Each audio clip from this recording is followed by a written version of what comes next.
Hello friends.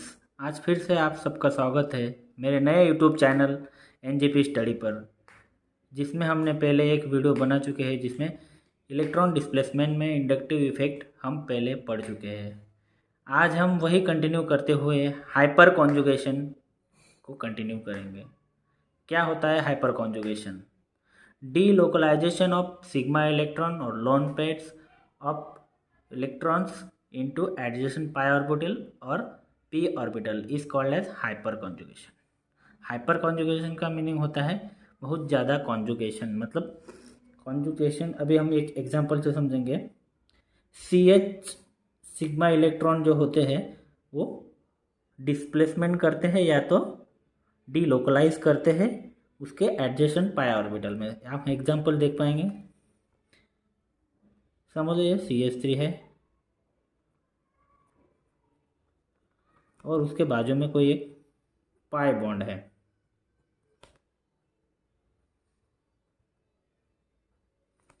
इसमें ये sigma electrons है, ये सिग्मा बॉन्ड है CH सिग्मा बॉन्ड, जिसमें सिग्मा इलेक्ट्रॉन है जिसका डीलोकलाइजेशन होगा पाई ऑर्बिटल में। मतलब पाई ऑर्बिटल मतलब ये पाई बॉन्ड है जो हमने ऑलरेडी डिस्कस किया था इलेक्ट्रॉन डिस्प्लेसमेंट इफेक्ट के इंट्रोडक्शन में, जिसमें हमने बताया था कि इलेक्ट्रॉन जाता कहाँ है। इलेक्ट्रॉन जाता है उसके एंटी बॉन्डिंग लूमो में।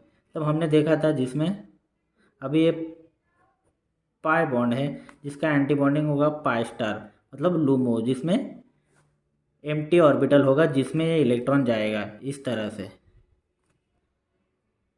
ये डीलोकलाइज होकर इसको स्टेबलाइज करेगा। ऐसे ही ये दूसरा CH ये तीसरा CH तीनों तरह से उसको डीलोकलाइज होके कॉन्जुगेशन करेगा, जिसमें हम उसको बोलेंगे हाइपर कॉन्जुगेशन। इस तरह से कार्बोकटायन का भी होगा जो हम नीचे के एग्जाम्पल में देखेंगे, जहाँ 3 अल्काइल ग्रुप मिथाइल ग्रुप लगे हुए हैं जिसमें सभी में 3-3 हाइड्रोजन है। तीनों हाइड्रोजन डायरेक्टली डीलोकलाइज करके कार्बन के p ऑर्बिटल में जो एम्प्टी होता है उसमें जाके उसे स्टेबलाइज करेंगे।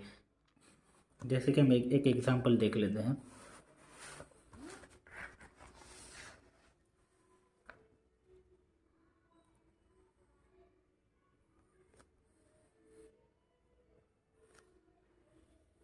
और ये एडजेसेंट कार्बोकटायन है।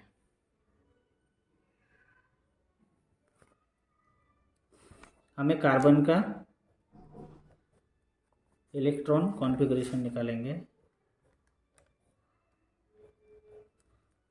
जिसमें 4s में एक इलेक्ट्रॉन होता है। वो बताने की ज़रूरत नहीं कि वो एक साइड होके इसमें 2 होते हैं, वो एक साइड होके इसमें जाता है। अभी ये 4 इलेक्ट्रॉन होते हैं जिसमें से 3 ही बॉन्ड किया है, मतलब एक पॉजिटिव चार्ज है। इसकी वजह से इसमें एक इलेक्ट्रॉन कम है, मतलब ये एम्प्टी ऑर्बिटल है जिसमें है डीलोकलाइज होके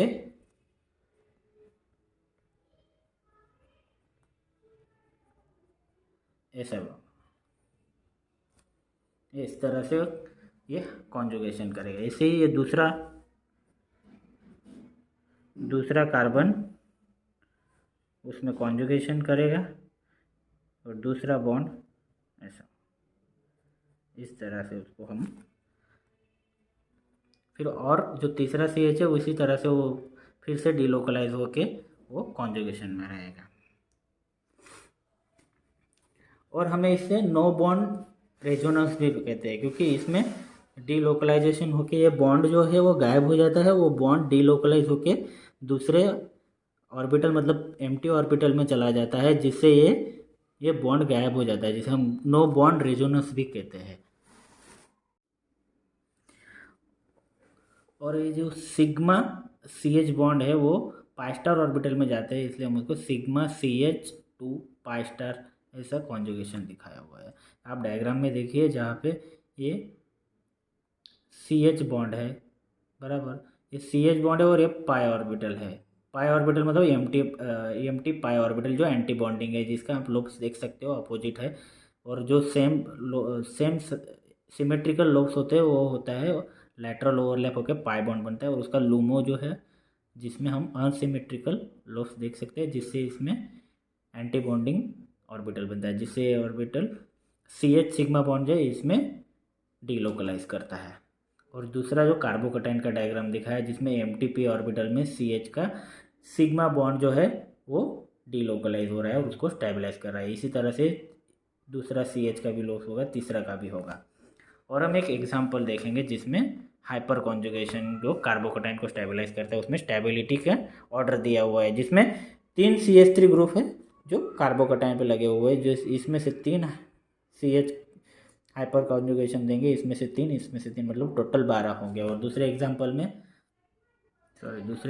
में हमारे से लिखने में थोड़ा गलत हो गया है, वो जो CH3 इधर लगा हुआ है। दूसरे एग्जाम्पल में है 2 मिथाइल ग्रुप एडजसेंट है कार्बोकटाइन में, जिसकी वजह से इसमें से 6 CH सिग्मा बॉन्ड जो है वो 6 CH सिग्मा बॉन्ड उसको स्टेबलाइज करेंगे। और तीसरे एग्जाम्पल में एक CH3 ग्रुप है, उसमें से खाली 3 CH सिग्मा बॉन्ड कार्बोकटाइन को स्टेबलाइज करेंगे हाइपर कॉन्जुगेशन थ्रू। और इसमें हाइपर कॉन्जुगेशन के लिए साइड एडजेसेंट में कोई CH3 ग्रुप या अल्फा हाइड्रोजन नहीं है जिससे ये कार्बोकटाइन को स्टेबलाइज करे। इस तरह से ये हम इसका स्टेबिलिटी ऑर्डर आपको दिखा रहे हैं, जिसमें 3 मिथाइल वाला सबसे ज़्यादा स्टेबलाइज करेगा, 2 मिथाइल वाला उससे कम करेगा और 1 मिथाइल वाला उससे कम करेगा। फिर जिसमें अल्फा हाइड्रोजन है ही नहीं वो सबसे लीस्ट स्टेबल रहेगा। अब हम आगे जानेंगे, कुछ पॉइंट है वो हम हाइपर कॉन्जुगेशन के जान लेते हैं। हाइपर कॉन्जुगेशन में जो स्टेबिलिटी वो किस किस की दिखाता है, मतलब अल्किन की जो है, अल्किन में जो हमने एक एग्जांपल देखा जो एडजेसेंट पाई बॉन्ड है जिसको हाइपर कॉन्जुगेशन से स्टेबलाइज किया जाता है, वो अल्किन की स्टेबिलिटी दिखाता है। कार्बोकटाइन का भी हमने एग्जांपल देखा। इसी तरह से फ्री रेडिकल को भी वो स्टेबलाइज करते हैं, क्योंकि फ्री रेडिकल में भी एक इलेक्ट्रॉन होता है जिससे ये एम्प्टी पी ऑर्बिटल में उसमें स्टेबलाइज करता है। और dipole moment and bond length, उसका डाइपोल मोमेंट और बॉन्ड लेंथ पे इम्पेक्ट करता है। जैसे कि अभी हमने एग्जांपल देखा था जिसमें ये सिग्मा बॉन्ड जो है इधर से इधर जाता है और पाई स्टार ऑर्बिटल में डीलोकलाइज होता है, जब इस तरह से इसमें स्ट्रक्चर हमको मिलता है।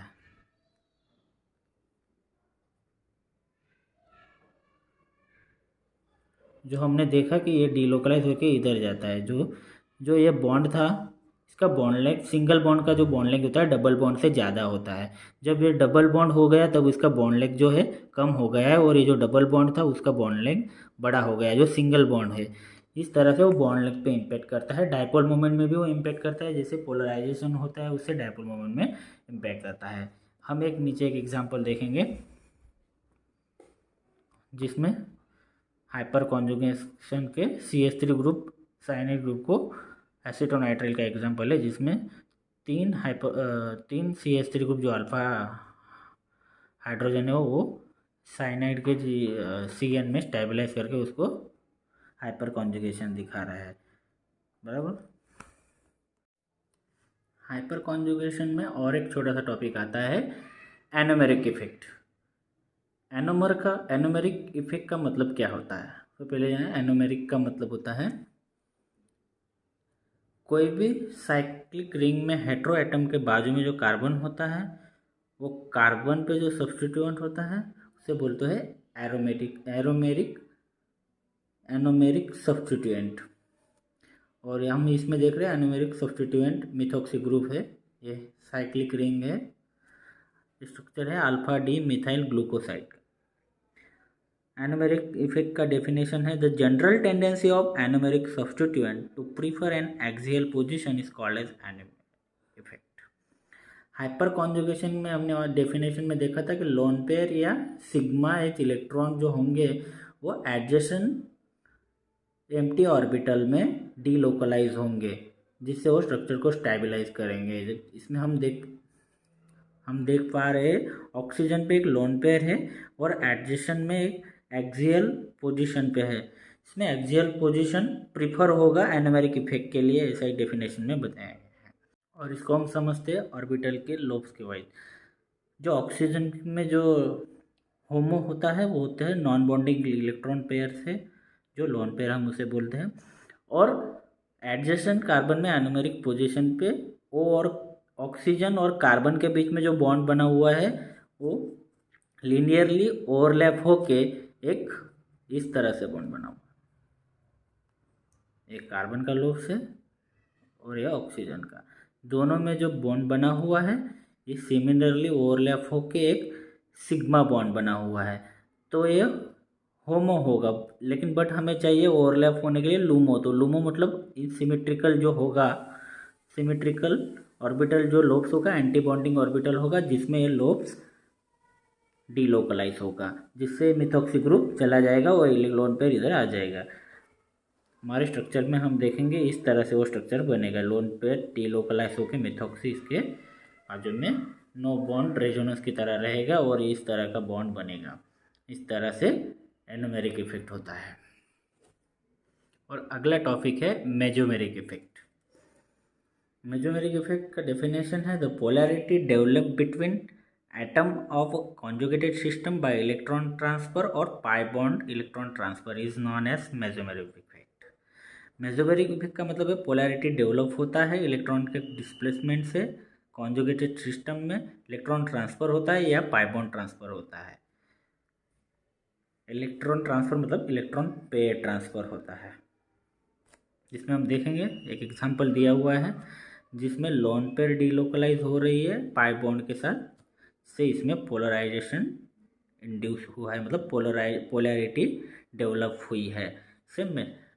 और एक दूसरा एग्जांपल है जिसमें अल्डिहाइड ग्रुप है बाजू में, जिससे डीलोकलाइज होके ऑक्सीजन पे नेगेटिव चार्ज आया है और इधर से पाई बॉन्ड डीलोकलाइज होके इधर पॉजिटिव चार्ज आया। इस तरह से पोलैरिटी डेवलप हुई है।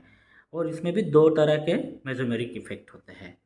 मेजोमेरिक इफेक्ट से पॉजिटिव मेजोमेरिक इफेक्ट मतलब एम प्लस इफेक्ट, इसको हम रेजोनेंस इफेक्ट भी कहा जाता है। एक तरह का एक रेजोनेंस इफेक्ट ही है। ये फंक्शनल ग्रुप थ्रू मॉलिक्यूल को डीलोकलाइज होकर पोलैरिटी डेवलप करके उसको स्टेबलाइज करता है। और हमने हर बार जाना हुआ ही है, लोन पेयर हो या पाई इलेक्ट्रॉन्स हो या कोई भी जो इलेक्ट्रॉन पेयर है वो उसके एम्प्टी ऑर्बिटल में जाता है, वो तो हमने हर बार बताया हुआ ही है। मतलब पॉजिटिव, इसमें हम देखेंगे पॉजिटिव मेजोमेरिक इफेक्ट क्या होता है।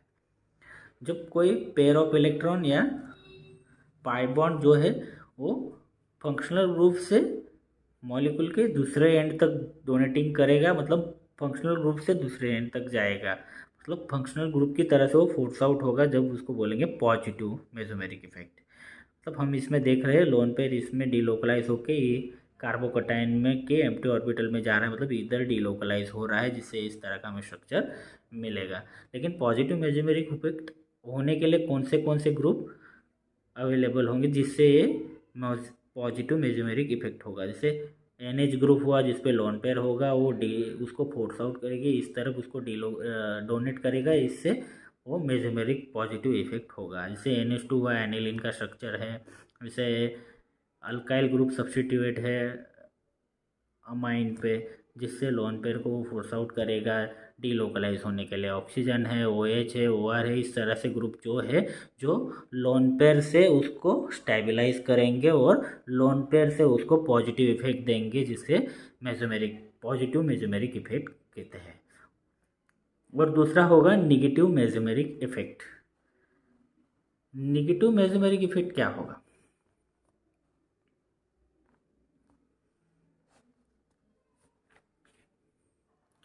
निगेटिव मेजोमेरिक इफेक्ट होगा जो मॉलिक्यूल के एक एंड से ग्रुप की तरफ, फंक्शनल ग्रुप की तरफ वो इलेक्ट्रॉन डेंसिटी विड्रॉ करेगा, मतलब इस तरफ खींचेगा। इसमें हम एग्जांपल में देख रहे हैं, जैसे ये बॉन्ड डीलोकलाइज होके इधर से इधर चला गया नाइट्रो ग्रुप की तरफ, जो विड्रॉइंग ग्रुप है, मतलब M- ग्रुप है जो इलेक्ट्रॉन उसकी तरफ खींच रहा है, मतलब इस तरह से पोलराइजेशन इंड्यूस कर रहा है, से निगेटिव मेजोमेरिक इफेक्ट कहते हैं। लेकिन निगेटिव मेजोमेरिक के लिए कौन से ग्रुप हैं? जैसे नाइट्रोजन है जो सबसे ज़्यादा विड्रॉइंग है साइनाइड से भी और सल्फोनिक से भी और अल्डिहाइड ग्रुप से भी। ये सब ग्रुप जो है इलेक्ट्रॉन डेंसिटी एक एंड से उसकी तरफ डीलोकलाइज करेंगे और मॉलिक्यूल का अलग तरह का स्ट्रक्चर डिस्प्लेसमेंट हो गया, अलग तरह का हमें स्टेबलाइज या अलग एनर्जी का एक स्ट्रक्चर मिलेगा।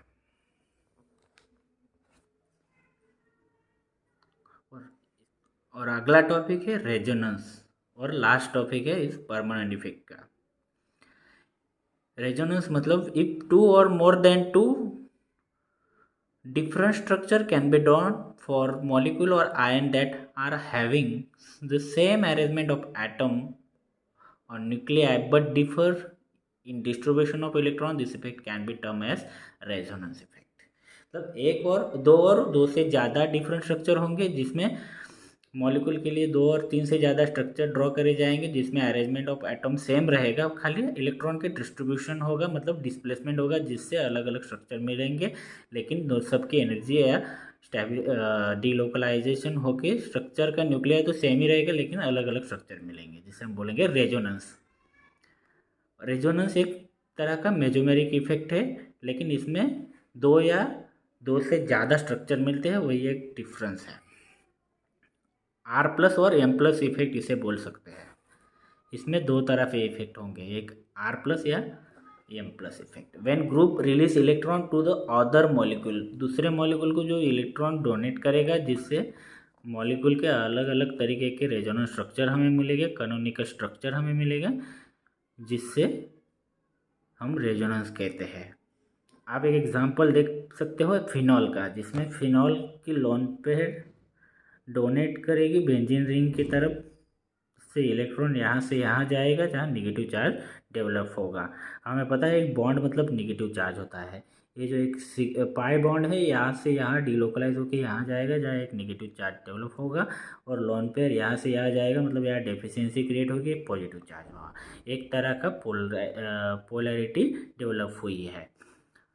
और वही निगेटिव चार्ज फिर से डीलोकलाइज होगा और ये बॉन्ड इधर आएगा, निगेटिव चार्ज इधर क्रिएट होगा, फिर इसी तरह ये निगेटिव चार्ज इधर जाएगा और ये इधर का जो डबल बॉन्ड है इधर जाके निगेटिव चार्ज क्रिएट करेगा। इस तरह से वापस होके वही स्ट्रक्चर हमें लास्ट में मिलेगा। इस तरह से उसे R+ मतलब डोनेटिंग रेजोनेंस हम कह सकते हैं, या डोनेटिंग या पॉजिटिव मेसोमेरिक इफेक्ट कह सकते हैं। और दूसरा जो उसका टाइप है नेगेटिव रेजोनेंस इफेक्ट या मेसोमेरिक इफेक्ट।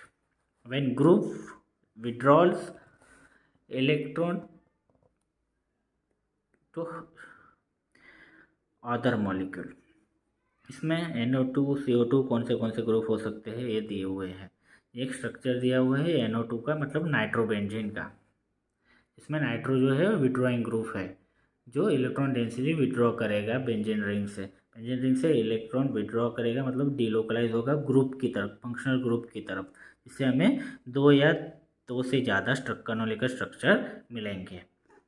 ये पाई बॉन्ड जो है यहाँ से डीलोकलाइज होकर नाइट्रोजन की तरफ जाएगा, और ये जाएगा तो यहाँ कुछ ना कुछ बॉन्ड यहाँ से जाना चाहिए, तब नया बॉन्ड यहाँ पे आएगा, मतलब यहाँ से ये बॉन्ड यहाँ जाएगा, जिससे ये बॉन्ड खुल के यहाँ जाएगा। तो पॉजिटिव चार्ज फिर से नाइट्रोजन पे वैसे वैसा रहेगा, क्योंकि बैलेंस हो रहा है, यहाँ से बॉन्ड यहाँ जा रहा है, यहाँ का बॉन्ड निकल के यहाँ जा रहा है, और पाई बॉन्ड फिर से डीलोकलाइज होगा, एक नया कैनोनिकल स्ट्रक्चर मिलेगा। तो ये पॉजिटिव आयन को स्टेबलाइज करेगा, और इधर फिर से एक पॉजिटिव आयन क्रिएट होगा। फिर से पॉजिटिव आयन को स्टेबलाइज करने के लिए यहाँ से पाई बॉन्ड डीलोकलाइज होकर यहाँ पे जाएगा, और इसी तरह से अगला जो पाई बॉन्ड है नाइट्रोजन और बेंजीन रिंग के कार्बन के बीच में, जो डीलोकलाइज होकर यहाँ जाएगा, और यहाँ का जो नेगेटिव चार्ज है वो डीलोकलाइज होकर वापस नाइट्रोजन की तरफ आएगा। इस तरह से हमें वही स्ट्रक्चर मिलेगा। इस तरह से उसे बोलेंगे नेगेटिव रेजोनेंस इफेक्ट या माइनस या नेगेटिव मेसोमेरिक इफेक्ट। इस तरह से टॉपिक यहाँ पे ख़त्म हो रहा है।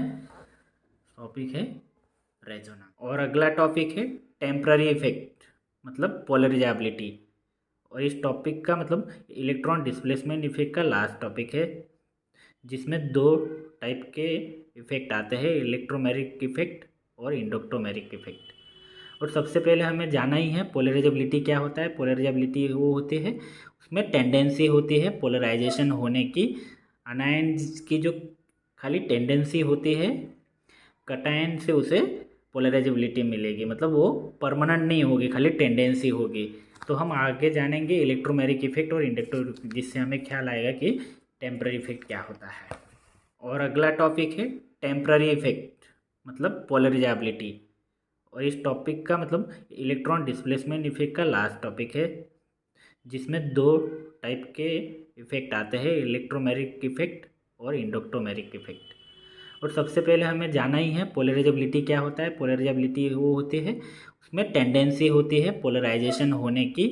अनायन की जो खाली टेंडेंसी होती है, कटायन से उसे पोलराइजेबिलिटी मिलेगी, मतलब वो परमानेंट नहीं होगी, खाली टेंडेंसी होगी। तो हम आगे जानेंगे इलेक्ट्रोमेरिक इफेक्ट और इंडक्टर, जिससे हमें ख्याल आएगा कि टेम्पररी इफेक्ट क्या होता है। हम एक इंडक्टोमेरिक इफेक्ट के देख रहे हैं, जहाँ से न्यूक्लियोफाइल एक अटैक कर रहा है कार्बोनिल ग्रुप पे, जिससे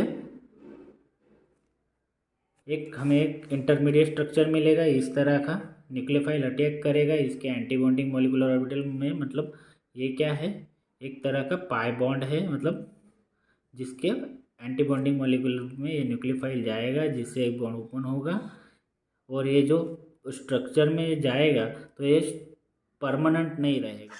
इलेक्ट्रोमेरिक इफेक्ट में भी दो तरह का इफेक्ट होता है, प्लस ई इफेक्ट मतलब पॉजिटिव इलेक्ट्रोमेरिक इफेक्ट।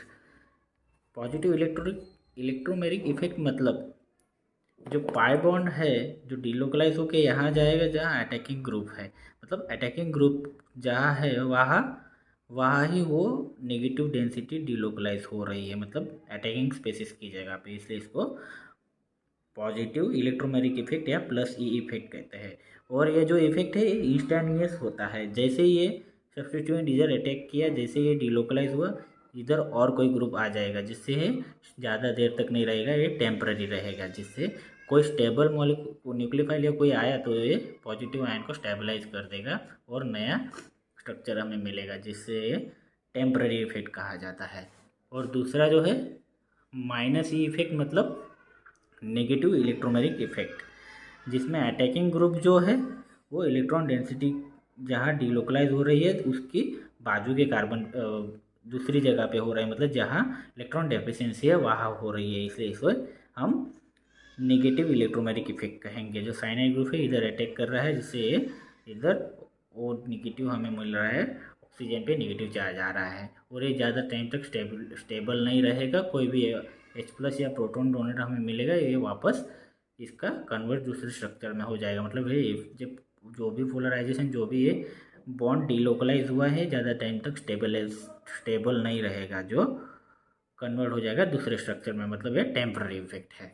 और दूसरा जो टॉपिक है इसका inductomeric effect, it is temporary effect which enhance the inductive effect and it count only in presence of attacking group. कोई अटैकिंग ग्रुप होगा उसमें ये इफेक्ट दिखाएगा, जैसे कि आप एसिटो नाइट्रो मीथेन हम देख पा रहे हैं, जिसमें कोई बेसिक या हाइड्रोक्सी ग्रुप है जो प्रोटॉन को ले रहा है, और ये इसी तरह का वो पहले स्ट्रक्चर में हमने देखा उस तरह से ज़्यादा टाइम तक स्ट्रक्चर नहीं रहेगा और वापस एक कन्वर्ट हो जाएगा, इसमें मतलब ये टेम्पररी इफेक्ट है। और दूसरा स्ट्रक्चर आप देख सकते हो SN2 रिएक्शन का है, जिसमें ये हाइड्रोक्सी ग्रुप अटैक मार रहा है बैक साइड से Cl ग्रुप में, एक तरह का हमें ट्रांजिशन स्टेट मिलता है, हमें पता ही है SN2 रिएक्शन में, जिसमें ये ज़्यादा टाइम स्टेबल नहीं होता है, वापस एक कन्वर्ट हो जाता है। एक रिवर्स जो हमें स्ट्रक्चर मिलता है मीथेनॉल का स्ट्रक्चर हमें मिल रहा है, मतलब ये बैक साइड अटैक मार के एक रिवर्स स्ट्रक्चर हमें मिल रहा है, मतलब ये ज़्यादा टाइम स्टेबल नहीं होता है ट्रांजिशन स्टेट में, इसे बोलते हैं इंडक्टोमेरिक इफेक्ट। इस तरह से हमारा ये टॉपिक ख़त्म होता है इलेक्ट्रॉन डिस्प्लेसमेंट इफेक्ट, और ऐसे हमारे आगे वीडियो आते रहेंगे। आप शेयर, सब्सक्राइब और कमेंट करना मत भूलिएगा और लाइक करना मत भूलिएगा।